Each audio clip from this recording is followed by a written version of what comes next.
নমস্কার, নতুন দিগন্তের একটি নতুন ভিডিওতে আপনাদের সবাইকে সুস্বাগতম। আমার আজকের রেসিপি কমলা সুন্দরী। কমলা সুন্দরী বানাবার জন্য আমার সুজি লাগবে, চিনি, আর মেন যে এখানে ইনগ্রিডিয়েন্টস সেটা হচ্ছে কমলা লেবুর রস।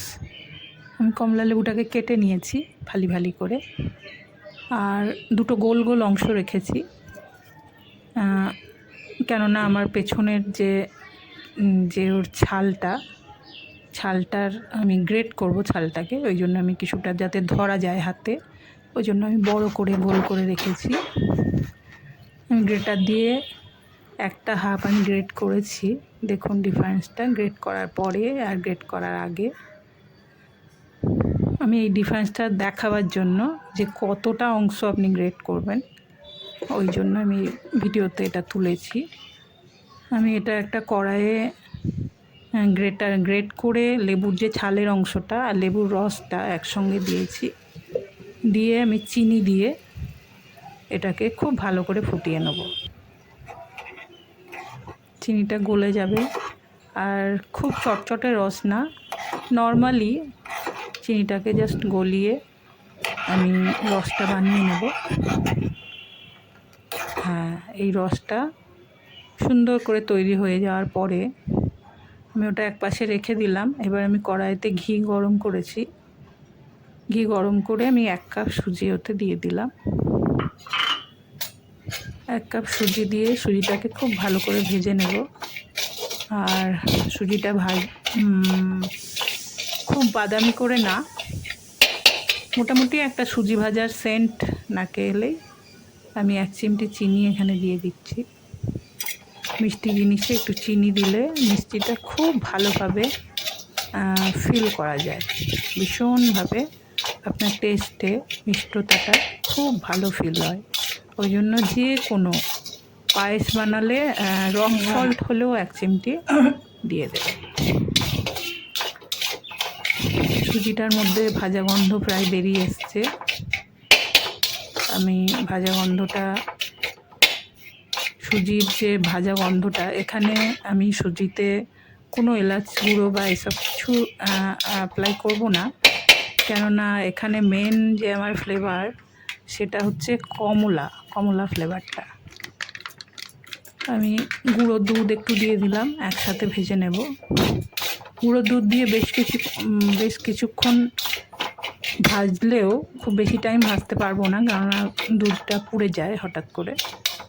ওই জন্য দুধটা দিয়ে একটু নাড়াচাড়া করে আমি এবার জলটা ওর মধ্যে দিয়ে দেবো।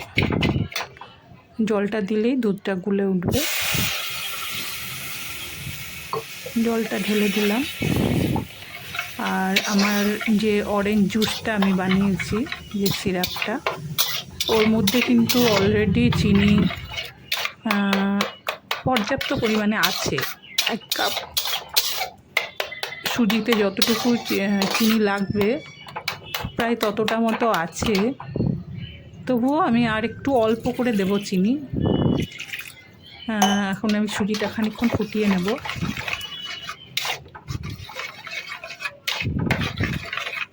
সুজিটা ফুটিয়ে নেওয়ার পরে সুজিটা একটু ঘন ঘন হয়ে আসবে। একটু ডালাগুলো আমি একটু ছাড়িয়ে নিচ্ছি, নইলে ডালা থেকে গেলে সুজিটা দেখতে ভালো লাগবে না, ওই জন্য ডালাগুলো আমি একটু সরিয়ে নিলাম। খুব সুন্দর দুধটা গুলে খুব সুন্দর একটা সুজিটার একটা সাদা সুন্দর রং হয়েছে। আমি বড় চামচের 1 চামচ এখানে কনডেন্স মিল্ক দিয়ে দিলাম। কনডেন্স মিল্কে মিষ্টতা আসে আর টেস্টটা প্রচণ্ড বাড়ে। এখানে কনডেন্স মিল্কের একটা মিষ্টতা আছে, আর আমার যে অরেঞ্জ সিরাপ তার মধ্যেও কিন্তু মিষ্টতা আছে।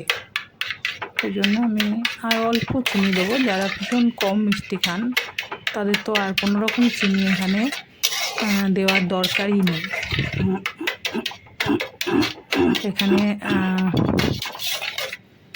খুব সুন্দর করে সুজিটা যখন ফুটে উঠবে বা খুব ঘন হয়ে আসবে তখন আমরা এটাকে ঠান্ডা হতে দেবো। একটা থালায় আমি ঘি লাগিয়ে নিয়েছি, থালায় ঘিটা লাগিয়ে আমি আর অল্প একটু চিনি লাগবে, ওই জন্য আমি আরেকটু চিনি এর মধ্যে ছড়িয়ে দিলাম। চিনিটা গলবে আর সুজিটাও জমে যাবে। সুজিটা ঠান্ডা হলেই জমে যাবে। আমি যে ধরনের এখানে রেখেছি, এইবার আমি অরেঞ্জ সিরাপটা ওর মধ্যে দিয়ে দিলাম। অরেঞ্জ সিরাপটার যে ফ্লেভারটা ওটা প্রচণ্ড সুন্দর। আর যেগুলো আর্টিফিশিয়াল হয় যে এরকম ফ্লেভারের জন্য বা কালারের জন্য, সেগুলো কখনোই আমাদের স্বাস্থ্যের দিক থেকে একেবারেই ভালো না। আর এটা ভীষণ একটা অর্গ্যানিক ব্যাপার, ভীষণ একটা বাড়িতে তৈরি একটা একদম প্রাকৃতিক জিনিস। আমার সুজিটা ঠান্ডা হয়ে গেছে, এখন আমি একটা ছুরি দিয়ে এটাকে কেটে নেব। মাঝে মাঝে খুব সুন্দর কমলা কমলা কমলা কমলা একটা ছোপ এখানে আছে, যেহেতু আমি গ্রেট করে দিয়েছি কমলা লেবুর ছালটা। দেখুন আমার কমলা সুন্দরী রেডি। আমি এখানে কোনো রকম আর্টিফিশিয়াল কালার ব্যবহার করিনি, অথচ ফ্লেভার খুব সুন্দর।